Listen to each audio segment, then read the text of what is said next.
build a brand is by association, right? So, for example, one of my customers, he's selling digital accessories and gadgets.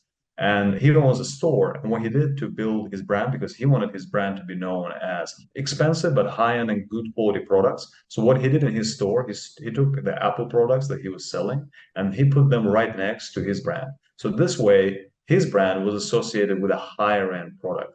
This is how you basically build a brand. You understand what you want to be associated with, and then you associate yourself with that. Which is why, for example, if you look at large watch brands, like for example, Richard Mille, the way they started marketing their watch brand is they basically send it to a lot of celebrities, and people got to see celebrities wearing them. And then this watch brand got associated with high-end, expensive luxury watch. So understand what you want to be associated with, and then associate yourself with that thing.